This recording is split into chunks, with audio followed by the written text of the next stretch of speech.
kabupaten kota di seluruh Indonesia memang semua ada program tentang sanitasi, yang mana sanitasi itu persyaratannya adalah memberikan pelayanan kepada masyarakat. Salah satu contoh adalah misalnya jamban, kemudian MCK, kemudian ada IPAL komunal dan IPLT, yang mana memang program dari PBB Sustainable Development Goal itu akan berakhir di tahun 2030. Rumah tidak layak huni di Kabupaten Malang, kami sampaikan datanya di tahun 2022 dari APBN kami mendapatkan 195 unit. Kemudian melalui APBD kami mendapatkan 251 unit. Kemudian di tahun 2023 dari APBN kami mendapatkan 85 unit untuk bedah rumah, maksudnya titik bedah rumah ya Pak ya. Kemudian APBD di tahun 2023 mencapai 223 unit.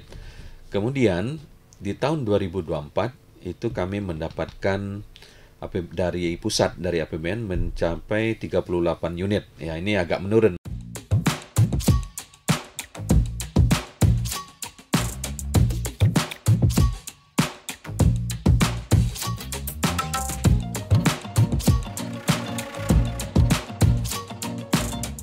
Assalamualaikum warahmatullahi wabarakatuh, Tribuners dan pembaca harian Surya dimanapun berada. Kali ini saya kedatangan tamu istimewa, salah satu orang penting di pemerintahan Kabupaten Malang. Beliau adalah Kepala Dinas Cipta Karya Pemerintah Kabupaten Malang, Bapak Dr. Insinyur Budiar, MSc. Selamat datang di kantor kami, Pak. Terima kasih. Baru pertama, Pak ya. Baru pertama. Pak Budiar kelihatan seger walaupun sekarang sudah menginjak siang menuju sore ini. Pak Budiar, mungkin kita nanti akan membahas tentang apa sih yang ada di Cipta Karya dalam strategi pembangunan Kabupaten Malang ya Pak ya.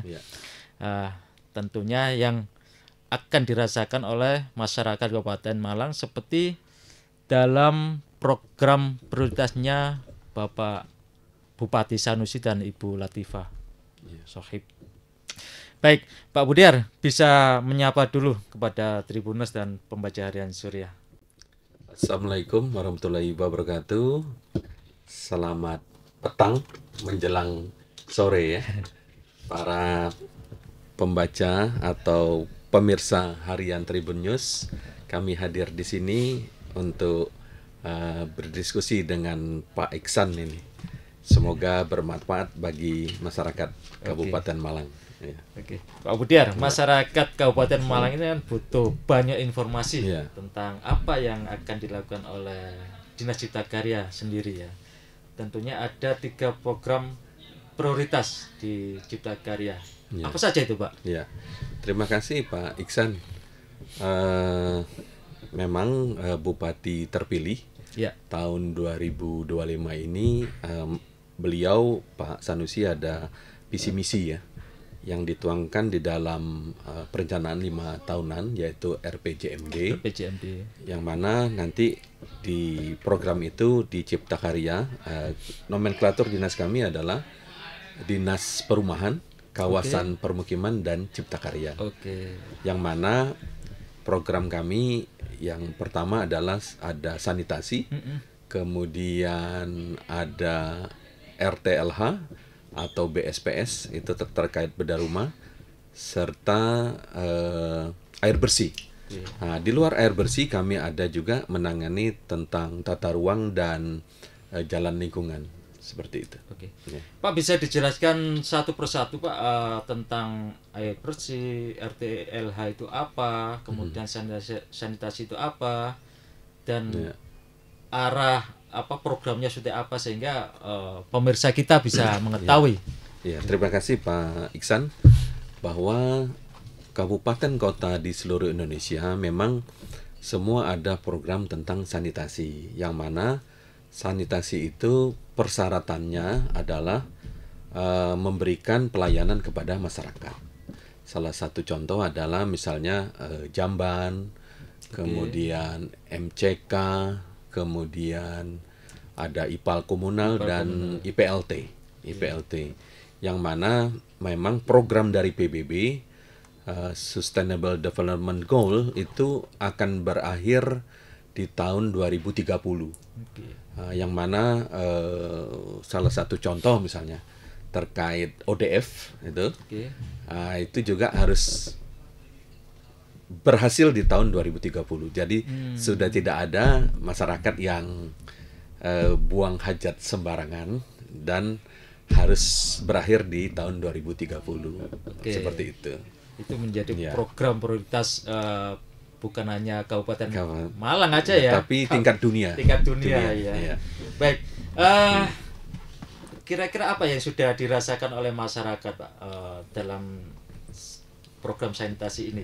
Mungkin dari dulu masyarakat Kabupaten Malang ada yang buang hajat di ladang, gitu kan? Sekarang mereka udah lebih nyaman lagi ya.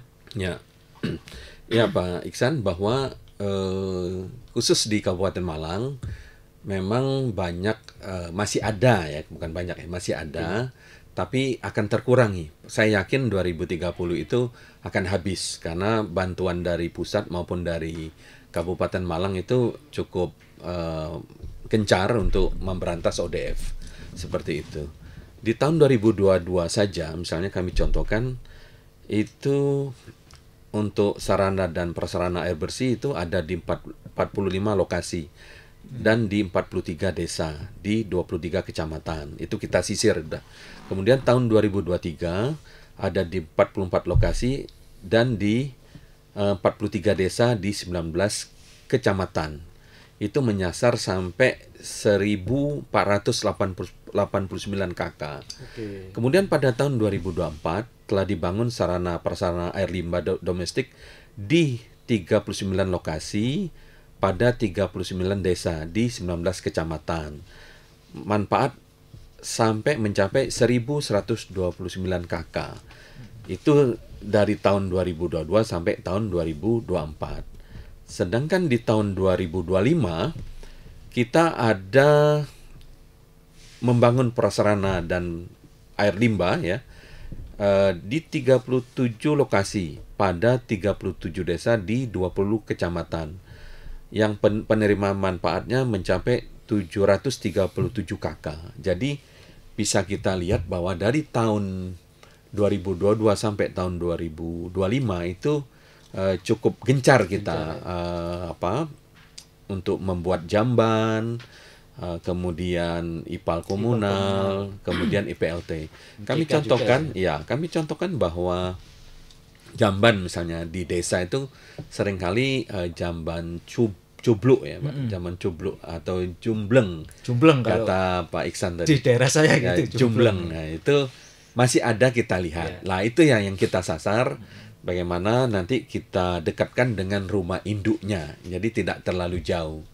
Karena memang dari PBB itu mensyaratkan bahwa limbah kotoran manusia itu tidak boleh terabsorpsi ya ke dalam tanah, terserap ke dalam tanah. Makanya dengan dibangunnya menggunakan bata merah pun sekarang itu juga tidak diperbolehkan lagi seharusnya. Jadi harus menggunakan serat karbon, namanya sarang tawon. Jadi untuk diolah kembali. Jadi kalau di perumahan itu atau di area permukiman itu harus disedot kembali, kemudian limbahnya dibawa ke IPLT.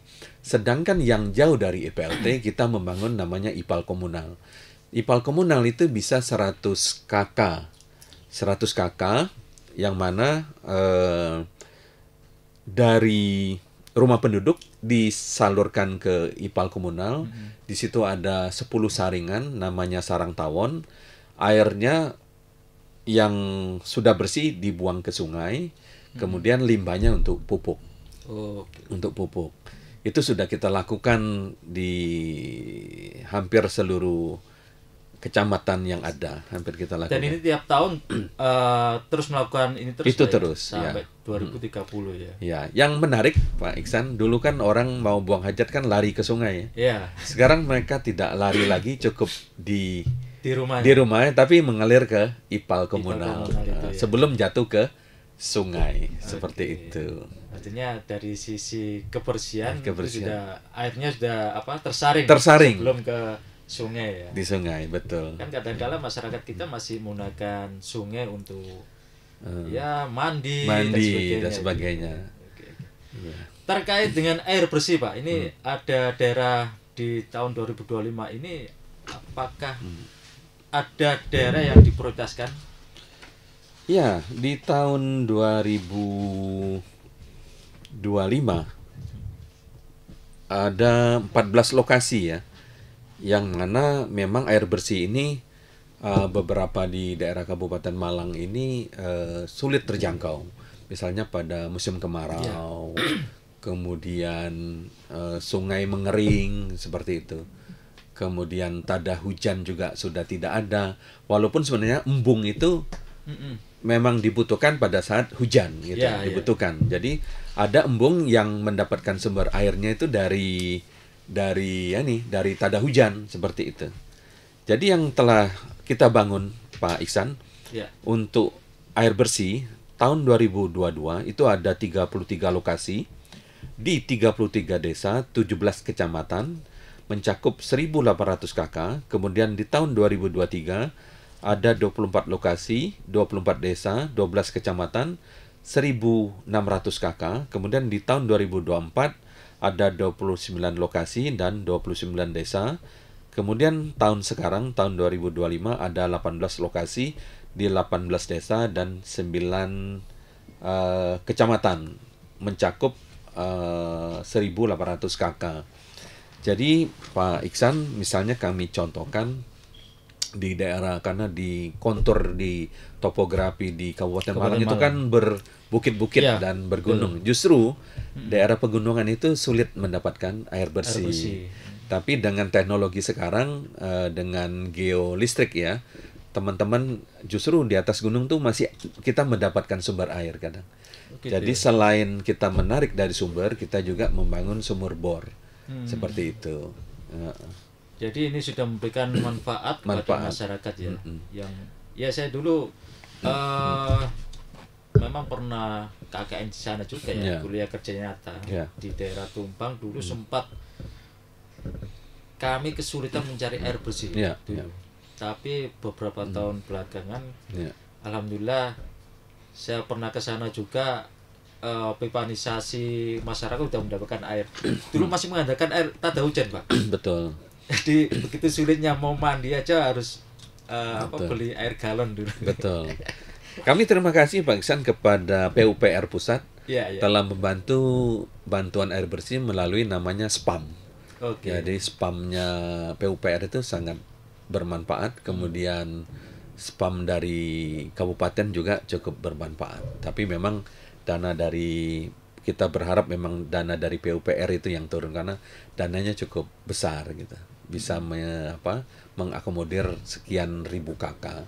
Termasuk untuk ini air bersih ini juga. Air bersih. Pipanisasi masyarakat itu ya. Betul.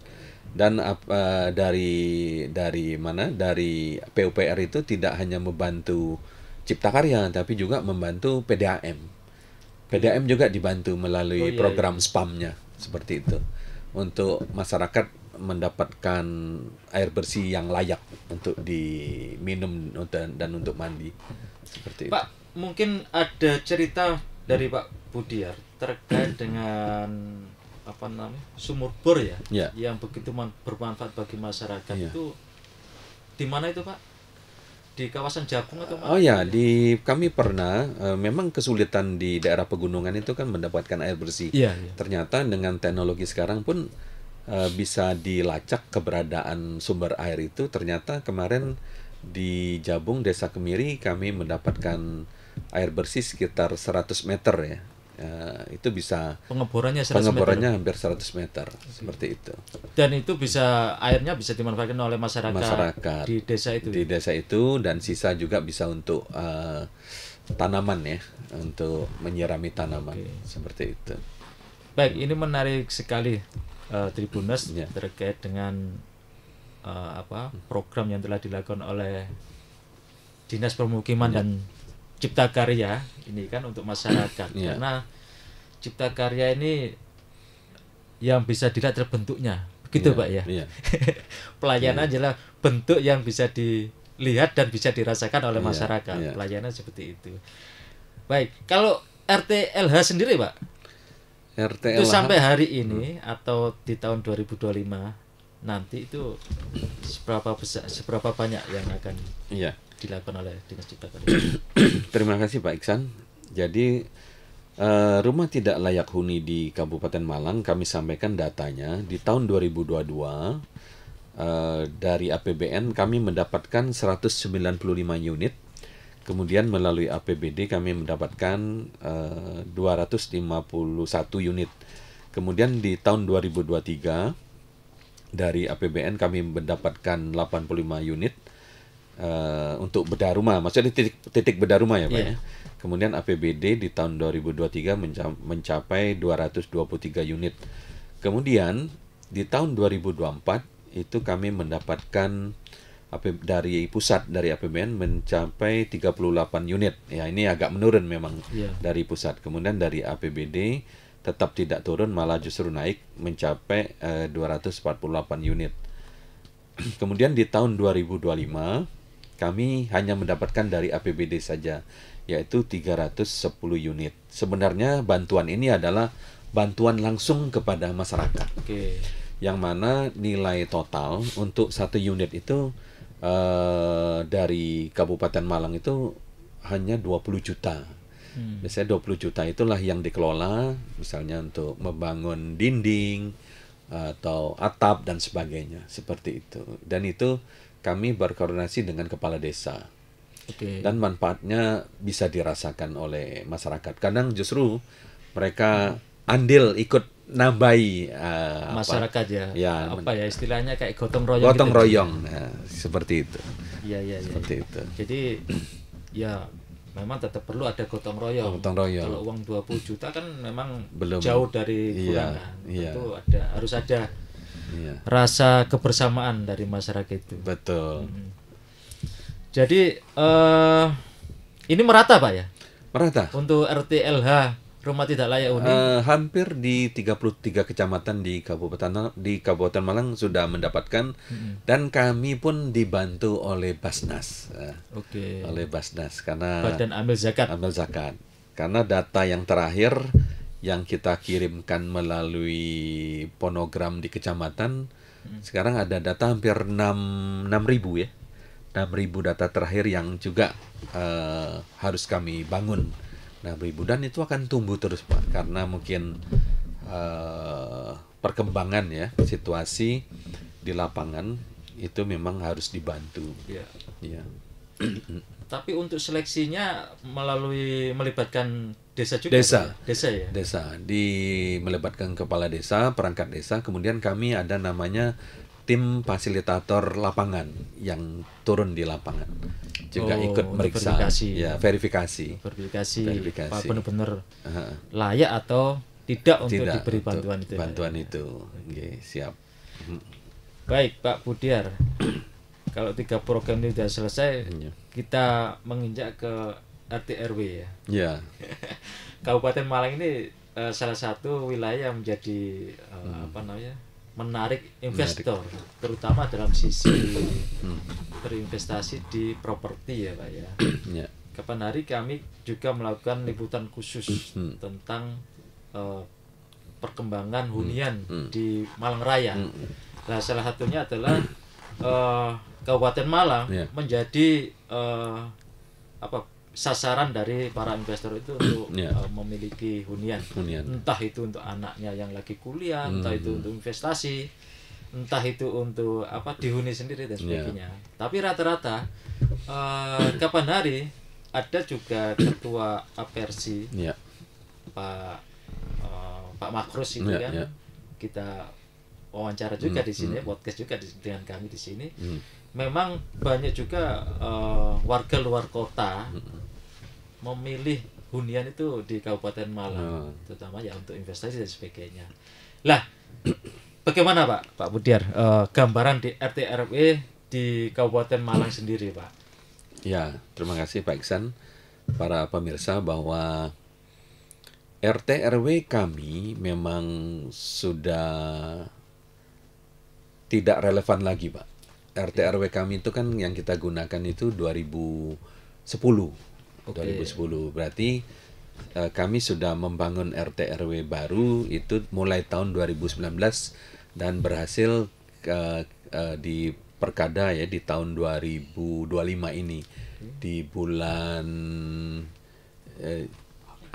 di bulan April itu sudah disahkan karena pembuatan RT RW itu melibatkan dari lembaga kementerian, juga dari Badan Informasi Geospasial dan sebagainya, dari LHK dan sebagainya, dari Kemendagri juga ikut, dari Kemenhan juga ikut untuk menata RT RW Kabupaten Malang ini. Rumit sekali, memang rumit sekali. Jadi RT RW itu adalah untuk penentuan tata ruang manakala pengembang atau investor untuk melakukan kegiatan investasi di Kabupaten Malang. Yang pertama adalah kami ada informasi tata ruang, ITR, dimulai dari ITR. Kalau tanah itu memang di luar zona LSD, kemudian di luar zona KP2B atau LP2B, otomatis kami untuk bisa dilanjutkan naik menjadi namanya IKKPR, kesesuaian kegiatan peruntukan ruang. Nah, itu bisa dinaikkan, bisa artinya rekomendasi itu bisa digunakan untuk membangun sebuah kawasan yang mereka ajukan. Otomatis lahan tersebut ya sudah mereka persyaratan sudah cukup, mungkin melalui arus SHM dan sebagainya ya, tanahnya itu tidak bermasalah seperti itu. Tapi kalau tanah itu masuk kawasan KP2B atau LP2B, otomatis itu kita tolak. Ya. Bisa dijelaskan Pak, KP2B itu apa Pak? Sehingga pemirsa bisa tahu. Ya, KP2B itu kan termasuk lahan irigasi teknis. Artinya lahan itu memang tidak bisa dibangun, tapi untuk ketahanan pangan. Misalnya sawah. Kalau irigasi teknis itu kan setahun bisa 3 kali tanam padi. Berarti kan itu memang tidak diperuntukkan untuk membangun kawasan perumahan. Seperti itu. Kalau yang satunya tadi? LSD. Ya, LSD itu kewenangannya ada di ATR BPN. Jadi pelepasan aset, pelepasan LSD, lahan sawah dilindungi itu sepenuhnya ada di ATR BPN. Jadi kalau memang pemohon ingin mengajukan itu untuk dilepas, itu mereka harus bersurat ke ATR BPN pusat, ke Kementerian Agraria seperti itu. Kalau yang terjadi di hari ini di Kabupaten Malang, lahan seperti apa yang dipakai oleh perumahan yang diizinkan? Ya, besarnya apa? Ya, biasanya sebagian besar memang kawasan permukiman ya. Memang ada di situ. Di peta RT RW itu ada. Kawasan permukiman itu ada. Jadi memang itu yang disarankan. Itu otomatis setelah mereka mengajukan KKPR, IKKPR keluar, mereka harus mengurus set plan dan sebagainya. Kalau perusahaan atau perhotelan atau rumah sakit, mereka harus mengajukan PBG. Nah, persyaratan PBG juga banyak, melibatkan lingkungan hidup, melibatkan dinas perhubungan, melibatkan LH lingkungan hidup, melibatkan PUSDA. Jadi itu saling terkait. Jadi kalau jenengan di Cipta Karya ini untuk mengeluarkan izin itu mengkolek dari semua izin-izinnya. Iya. Tapi tetap muaranya nanti ada di Dinas DPM PTSP. Gitu. Ya, di sana namanya nanti produknya namanya PKKPR, persetujuan KKPR di perizinan seperti itu. Baik, Pak Budiar. Ya. Mungkin pemirsa ingin tahu juga ini kawasan hunian yang kira-kira yang lagi tumbuh di Kabupaten Malang itu daerah mana, Pak? Ya, seperti biasa kita lihat bahwa perkembangan kita melihat perkembangan Kota Malang juga ya. Iya. Biasanya kan sudah berbatasan dengan kabupaten, berarti banyak daerah-daerah penyangga di sekitarnya itu yang ikut tumbuh biasanya seperti itu. Seperti di kawasan Jabung. Ya, Pakis seperti itu, kemudian Bulu Lawang juga. Bulu Lawang, kemudian Pakis Aji seperti Dau, itu. gitu Dau, ya. Karangploso itu ikut tumbuh. Iya. Karena banyak sekali kaum urban juga yang hadir di sana. Kemudian kalau mahasiswa yang kuliah di Malang juga, kalau kos di Malang mungkin lebih mahal ya, tinggi. Iya. Banyak yang beralih atau membeli rumah di kabupaten. Seperti itu. Kebanyakan Dau sekarang menjadi sasaran. Harga di sana jauh lebih mahal. Iya, jauh lebih mahal. Hampir sama dengan Kota Malang. Kota Malang, betul Pak. Dan tentunya yang Karangploso juga sekarang menjadi kawasan yang kayak apa ya namanya itu, kawasan penyangga dan tumbuh lebih cepat. Lebih gitu, cepat. Pak, ya. Karena itu menjadi daerah transit atau daerah lewatan ke Kota Batu dan ke Kota Batu, kawasan wisata kawasan wisata juga, Pak. Ya. Di sana ada tumbuh hotel yang Ya. paling banyak, kemudian restoran di sana yang paling banyak tumbuh, serta perumahan tentunya. Kalau melihat ke depan nih, Pak, kira-kira set plan dari pembangunan di Kabupaten Malang sendiri itu arah kayak perdagangan itu di kawasan mana? Ya, kebetulan dalam menyusun RT/RW kami memang menyiapkan 33 kecamatan itu kawasan peruntukan industri. Oke. Jadi di setiap kecamatan itu juga ada kawasan peruntukan industri yang mana titik-titiknya sudah ditentukan.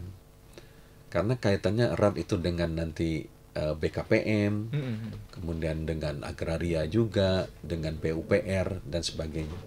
Kami juga kalau ada investasi tumbuh itu kami juga biasanya mendapatkan bantuan untuk RDTR-nya, rencana detail tata ruangnya.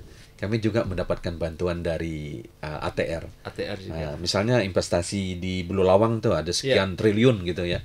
Langsung diberikan bantuan RDTR karena ada pembangunan sebuah pabrik besar di Bulu Lawang gitu. Seperti itu. Kami dibantu RDTR-nya untuk menata kawasan itu ya. Iya. Jadi investor itu juga ikut membantu dalam sisi pembangunan. Apa ya? Iya. Set plan wilayah. Wilayah, betul. Seperti itu. Menarik juga ini, Pak. Iya. Jadi semakin banyak investor semakin terbantu juga pemerintah ya. Iya. Sebenarnya kan seringkali para pemohon, pengembang itu sebenarnya tidak harus ke kantor. Semua berbasis aplikasi. Oke. Ya mungkin karena apa namanya aplikasinya, Pak? Ada SIMBG, ada di KKPR tuh ada namanya Epora di tempat kami. Ada aplikasi namanya Epora, Elektronik Portal Ruang itu untuk tata ruang. Ada. Kemudian di perizinan ada SIMBG dan sebagainya. Sistem informasi manajemen bangunan gedung seperti itu. Itu ada batas waktu ini enggak ya? Misalkan tenggat waktu, misalkan contoh nih saya mengurus itu ya, mengurus perizinan sebagainya, ada tenggat waktu selesainya berapa hari gitu? Sangat tergantung dari persyaratan yang mereka masukkan, mereka upload di dalam SIMBG. Kadang-kadang mereka itu para pemohon itu sering memasukkan, tapi kalau satu terlewatkan, dia tidak akan jalan aplikasi itu. Jadi otomatis memang harus terpenuhi dulu. Terpenuhi. Lah kadang-kadang seringkali mereka berkeluh kesah. Sebenarnya ya aplikasi itulah sebenarnya kan untuk memudahkan masyarakat. Iya. Nyatanya mungkin karena dulu pencanangan 4.0 ya 5.0 itu sekarang memang harus aktif menggunakan teknologi ya. Bisa mereka bisa daftar dari mana saja ya. Nggak perlu harus datang perlu datang ke kantor seperti itu. Baik, Tribuners dan pemirsa Harian Surya, barangkali Pak Budiar bisa menyampaikan apa sih peranan Cipta Karya dalam pembangunan di Kabupaten Malang sendiri, Pak? Ya, kebetulan nomenklatur kami ini Dinas Perumahan, Kawasan Permukiman dan Cipta Karya. Memang yang kami tangani ini saling terkait, Pak. Baik dari segi perumahan, juga membutuhkan Perkim itu ada IPAL komunal, sanitasinya. Jadi dari perumahan tadi ke IPAL komunal, kemudian lari lagi ke tata ruang juga, kemudian ke masyarakat yang tidak mampu, misalnya terkait bedah rumah dan sebagainya tadi. Rumah tidak layak huni, RTLH. Kemudian bantuan dari pusat itu namanya BSPS. BSPS. Itu saling terkait semuanya. Seperti itu. Ya baik, semoga apa yang dilakukan oleh pemerintah Kabupaten Malang bisa dirasakan oleh masyarakat Kabupaten Malang. Tentunya mereka bisa hidup, taraf hidupnya lebih meningkat. Betul. Kemudian yang tidak kalah pentingnya adalah mendatangkan investor ini. Betul. Iya kan, kalau investor datang, ekonomi bisa ikut terbantu. Dan diharapkan masyarakat juga membuka lapangan kerja. Begitu, Pak. Betul. Simbiosis mutualis. Apalagi saya kira nanti juga ada Bu Gubernur Bukoviva bikin rute Transjatim dari Surabaya ke wilayah Malang Raya. Itu tentunya akan membuka juga para wisatawan juga. Betul, Pak. Tentunya akses itu yang menjadi minat para pengunjung atau investor dari luar kota bisa disediakan oleh teman-teman Cipta Karya. Siap. Kami selalu siap. Baik, Tribuners dan pembaca Harian Surya, kita berharap apa yang dilakukan oleh Pak Budiar dan timnya bisa benar-benar membantu masyarakat Kabupaten Malang, membantu investor dalam mendirikan sesuatu properti atau pabrik di sini ya Pak ya. Sehingga nanti ke depan masyarakat di Kabupaten Malang, tentunya umumnya di wilayah Malang Raya, bisa merasakan apa yang telah dilakukan oleh pemerintah. Siap. Baik, sampai jumpa dengan saya Iksan Fauzi, jurnalis Harian Surya Tribun Jatim Network, di lain kesempatan dengan para tokoh inspiratif di wilayah Malang Raya. Download Tribun X sekarang, menghadirkan lokal menjadi Indonesia.